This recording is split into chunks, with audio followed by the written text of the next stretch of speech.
बेवकूफ़ नहीं है महिलाएं, सब कुछ देख रही हैं। वो पीआर मीडियाबाजी वो अब नहीं चलेगी। कुछ ठोस करना है तो आप 2023 में जो सर्वसहमति से जो विधेयक पास हुआ था, पारित हुआ था, सारे दलों ने उसका समर्थन किया था, उसको लाइए। उसमें अगर कुछ एकाध संशोधन करना है छोटा, ताकि वो अभी लागू हो सकता है, करिए और उसको अभी लागू करिए। महिलाओं को हक दीजिए, अभी दीजिए, लेकिन उसको आप घुमाकर और दूसरी चीज़ों के साथ उसको अटैच करके आप गुमराह करने की कोशिश मत करिए। सीधी सी बात है, इसको अभी करिए, हम सब तैयार हैं। अब आप पूछिए। मेरा सवाल आपसे ये है, जब ये बिल गिरा उसके बाद, मेरा सवाल आपसे ये है कि जब ये बिल गिरा उसके बाद लगातार सरकार की तरफ से कहा जा रहा है कि राहुल गांधी ने फ्लोर ऑफ द हाउस में बोला कि बिल पास करना है तो मौजूदा परिस्थिति में 1 सेकंड में आप मौजूदा सीट पर पास कर दीजिए 543 पे। तो क्या विपक्ष उसके लिए तैयार होगा? अभी कि तो जो मैंने आपने बोला जो 2023 वाला बिल है, पर अगर मौजूदा सीट 543 है, वही तो है। 2023 का जो विधेयक है उसमें ये था कि इन्हीं सीटों में से आप 33% महिलाओं को देंगे। मैम उसमें लिखा था कि सेंसस के बाद डिलिमिटेशन होगा, उसके बाद तय की जाएगी जो भी सीट होंगी उस पे 1/3 मिलेगा। तो यानी कि सीटें बढ़ती, पर नहीं, 543 में से ही था। तो उसके लिए आप लोग तैयार हैं? हाँ, बिल्कुल तैयार है। जी प्रियंका जी, दो दिनों तक हमने बहस देखी और अब क्रेडिट उधर से भी क्लेम किया जा रहा है, आप लोग भी दावा कर रहे हैं। नहीं, हम क्रेडिट का दावा नहीं कर रहे हैं। सवाल हम आपको इतिहास के बारे में बता रहे हैं। कांग्रेस पार्टी ने 1928 में शुरू की ये बात, और कांग्रेस पार्टी की ही ये बात थी जिस वजह से आज आज़ादी के पहले दिन से महिलाओं को भारत में वोट डालने का मौका मिला और अधिकार मिला।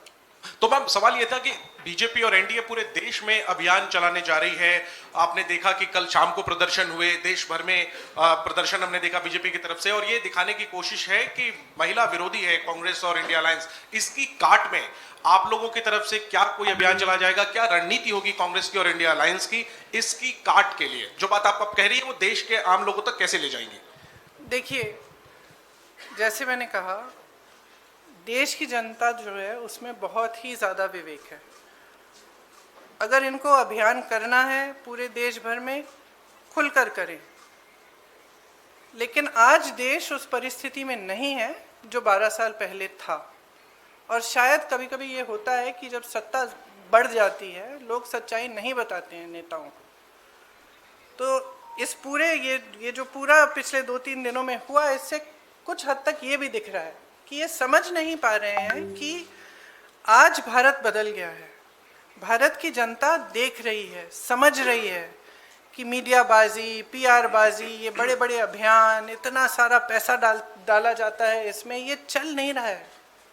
ये अब चल नहीं रहा है। कल बार बार अमित शाह जी कह रहे थे, आदरणीय अमित शाह जी कह रहे थे कि हमारी बातों पर भरोसा करिए। कोई भरोसा नहीं कर रहा है। असली पॉइंट तो ये है कि जनता का भरोसा उठ रहा है। तो आप जब कुछ कह रहे हैं तो उसको फेस वैल्यू पे जनता आज नहीं दे रही है। प्रियंका जी, कल जो कुछ हुआ उसके बाद जो बीजेपी कह रही है कि they will launch a country-wide campaign to dub the entire opposition including the Congress as anti-women। और जैसे आपने अमित शाह जी की बात करी, तो अमित शाह जी ने आपकी राजनीतिक सूझबूझ की भी बहुत तारीफ करी कल लोकसभा में। तो what would be your advice or the campaign, the Congress plan to counter this campaign? See, I think it's very, very clear. We are saying very, very clearly, and we will say this from every platform, we will say this in every state, not just the Congress party, but every party of the India Alliance will say it very, very clearly.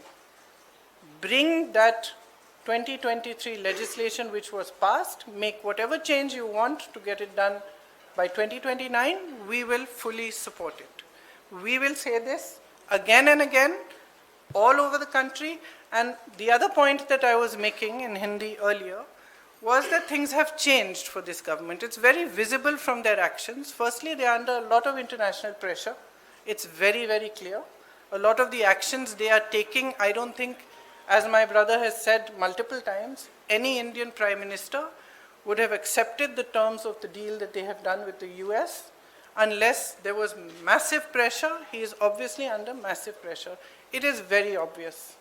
So public is seeing this. The public continues to suffer with multiple problems. The price of gas, price of fruit, vegetables, everything has gone up, and especially the burden of this is on the shoulders of women.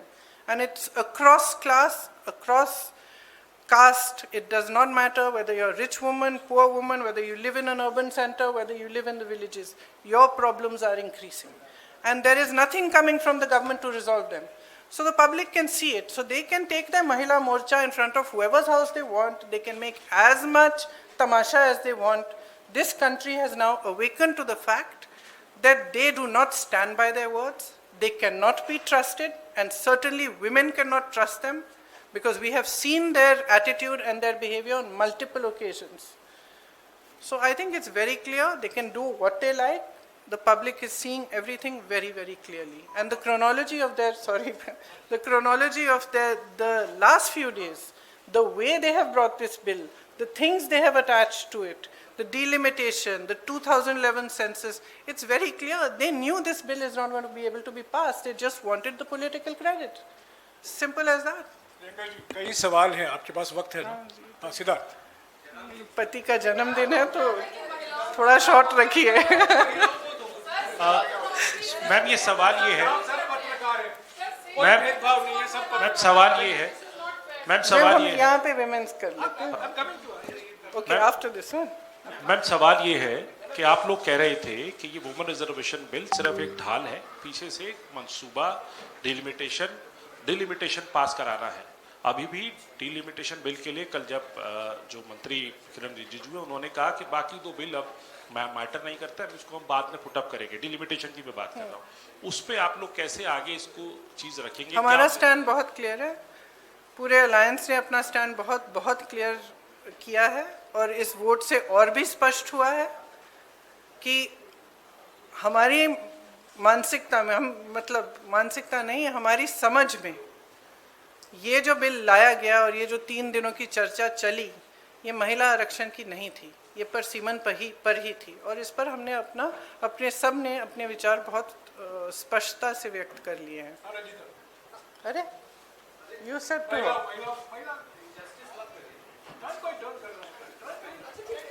Letter. Ma'am sir, महिला ही है इधर भी, वो भी और मैं भी। मैम आपने 543 सीटों की, आपने कहा कि 543 मौजूदा सीटों पर सरकार दे दे, तो ओबीसी का उसमें प्रावधान नहीं है, एससी एसटी का तो है, तो क्या उसके लिए भी अगर आप नहीं, उसमें उचित प्रावधान बनाया जा सकता है, क्यों नहीं बनाया जा सकता? और दूसरा मैम, सरकार के नैरेटिव को काउंटर करने के लिए, क्योंकि सरकार कह रही है कि हम सड़क पर जाएंगे, संसद से सड़क तक की लड़ाई लड़ेंगे, तो क्या कांग्रेस का भी कोई ऐसा थॉट प्रोसेस है कि हम भी सड़क पर जाएं, और अगर जाएंगे तो क्या कोई रूपरेखा? इन्होंने ये पूरा प्लान पहले से बनाया था, शायद ये भी इस प्लान का हिस्सा था। कल हमने इनको डिफीट किया है पार्लियामेंट में। हम आज बैठ के हम भी सोचेंगे कि हमें क्या करना है, और जरूर करेंगे कुछ। हाँ, प्रियंका जी, सरकार कह रही है कि आप महिला विरोधी हैं। आप कह रहे हैं कि 543 सीटों पर, 1 मिनट, 543 सीटों पर 33%। मैंने तो लड़की हूँ, लड़ सकती हूँ, किया 40% महिलाओं को उत्तर प्रदेश में लड़ाया, वो अलग बात है कि एक ही जीती उसमें से। वो अलग बात है, लेकिन एक निजाम आपने सेट किया। लेकिन यही सवाल था मेरा कि लड़ाई अपनी जगह है, क्या देश की सबसे पुरानी पार्टी ये कानून लागू हो या ना हो, सबसे पहले ये कर सकती है, ये ऐलान कर सकती है कांग्रेस की आने वाले चुनाव में हम बिना कानून के आए हुए 33% आरक्षण महिलाओं को दे देंगे? देखिए, हमारी आशा ये है कि आने वाले चुनाव में वैसे भी 33% महिलाएं चुनाव लड़ेंगी, और हम कह रहे हैं बार बार, विधेयक लाइए, दोबारा से लाइए, हम उसको पास करेंगे, पारित करेंगे आपके साथ। Today the opposition is planning to write a letter to Prime Minister Narendra Modi for the implementation of this bill. But are you also going to mention about the OBC quota, because already for SC ST there is a provision which has been passed. Obviously. And for Muslim reservation also it was being demanded by the Samajwadi Party. Are you also going to support that in this particular letter? Look, the OBC quota I think almost every speaker from the opposition has referred to it. We are all saying that if there are women's reservations, just like there will be 1/3 reservations in the ST and the SC, there has to be a OBC reservation which is commensurate to the number. That's it. We're saying it again and again. Priyanka ji पूछ रहे हैं, कुछ पूछ रहे हैं। प्रियंका जी मेरा नाम एक मिनट, इन्होंने शुरू कर लिया था जी। प्रियंका जी मेरा नाम पूनम है और मैं अमर उजाला जीत से गई। हूँ। प्रियंका जी मेरा सवाल ये है कि परिसीमन 2026 तक फ्रीज था, अब वो परिसीमन खुला है। आपने कल कहा कि महिला संशोधन विधेयक इसलिए नहीं लाया गया कि परिसीमन मनमाना था, अब परिसीमन होना है, तो कांग्रेस की दृष्टि में वो परिसीमन किस प्रारूप में होना चाहिए और उसके लिए क्या कुछ कांग्रेस की मांग रहेगी? हमने बार बार कहा है कि परिसीमन परिसीमन से पहले जातीय जनगणना होनी चाहिए, उसके आधार पर होना चाहिए। देखिए, ये परिसीमन आयोग बनाना चाहते हैं जिसमें ये 3 जने अपने लगाएंगे, जैसे इन्होंने बाकी सारे आयोग बनाए हैं और सबको कैप्चर किया है। तो हम भरोसा कैसे करें? आपने देखा परिसीमन में इन्होंने असम में क्या किया है और JNK में क्या किया है। विपक्षी दलों के नेताओं की सीटों का विभाजन, अपनी मनमानी से काट-पीट। JNK में कुछ सीट ऐसी हैं जहां एक जगह एक हिस्सा इधर है, एक हिस्सा उधर है, सिर्फ अपनी सत्ता बनाए रखने के लिए। कौन भरोसा कर सकता है? जनता भरोसा नहीं कर रही है। आप कह रहे हैं कि हम भरोसा करें उनकी।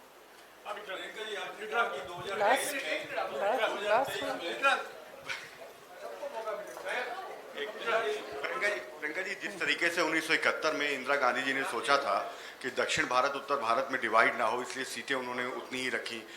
इवन 2001 में अटल बिहारी वाजपेयी ने भी यही सोचा कि दक्षिण भारत उत्तर भारत के बीच में डिवाइड ना हो, उन्होंने भी फ्रीज रखा। तो क्या आप सरकार से डिमांड करेंगे कि सीटें वो 543 ही रखे, आगे ना बढ़ाए, जैसा कि इंदिरा जी ने और अटल जी ने कहा? देखिए, जैसे इंदिरा जी और अटल जी ने कहा और किया, उस पे फ्रीज की वजह थी। हम ये सिंपल बात कह रहे हैं कि ये जो आप प्रोपोर्शन को बदलना चाहते हैं, ये जो आप कुछ प्रदेशों को का वज़न बढ़ाना चाहते हैं, जो छोटे प्रदेश हैं, जो साउथ के प्रदेश हैं, ये कहें कुछ भी, हम इनकी बातों पर भरोसा नहीं कर सकते। और अगर इन्होंने ऐसा किया कि छोटे प्रदेशों को, दक्षिण के प्रदेशों को का वज़न इन्होंने कम किया, तो देश में बहुत ज़्यादा संकट पैदा करेंगे। तो इससे हम सहमत नहीं हो सकते। तो हम बिल्कुल इस पक्ष में हैं कि जैसा है वैसा ही रहना चाहिए, प्रोपोर्शन के तौर पर।